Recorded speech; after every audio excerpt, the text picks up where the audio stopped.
Europe 1, 8h13. Europe 1 matin, Maxime Switek. Mais avant ça, évidemment, le vrai faux de l'info. Bonjour Laurent Guimier. Bonjour Maxime Switek. Et vous pointez votre détecteur de mensonges ce matin sur Marine Le Pen. Oui, parce que j'ai observé un phénomène étrange. La présidente du Front National qui parle d'une même voix avec Jean-Luc Mélenchon et Daniel Cohn-Bendit.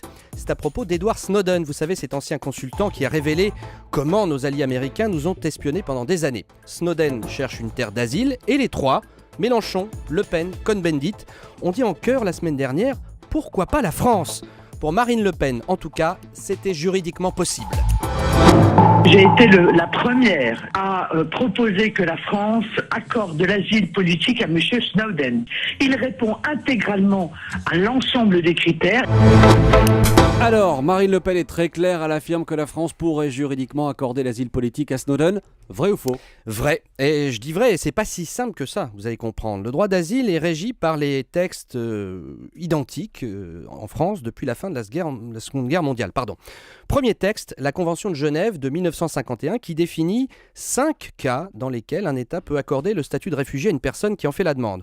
On étudie votre cas personnel, votre passé, votre famille, et puis surtout votre relation avec votre pays d'origine. Grosso modo, pour obtenir ce statut de réfugié, il faut 3 choses. Que vous exprimiez des idées politiques claires, ça passe par des tracts, des discours, un blog, que ces idées ne soient pas tolérées par votre gouvernement, et puis bien sûr que votre gouvernement fasse peser une menace sur vous. Et là, vous voyez, c'est pas évident qu'on puisse comme ça accorder juridiquement l'asile politique à Snowden sur cette base de la Convention de Genève. Je rappelle au passage, les États-Unis sont une démocratie. D'ailleurs, on réfléchit 2 secondes tous ensemble. J'inverse l'histoire, c'est souvent plus simple pour comprendre. Un Français révèle des secrets d'État, il est sur le sol américain.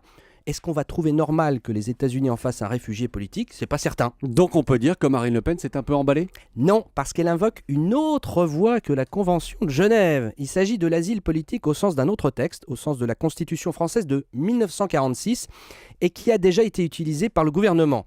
C'est l'alinéa 4 du préambule de cette Constitution qui prévoit d'accorder l'asile aux combattants de la liberté au sens large du terme. C'est une notion assez pratique. En 2008, par exemple, un ministre géorgien poursuivi pour corruption dans son pays avait obtenu l'asile politique de cette façon sans être particulièrement menacé de mort dans son pays. D'après 2 experts en droit des étrangers que nous avons contactés, Snowden pouvait entrer dans cette catégorie.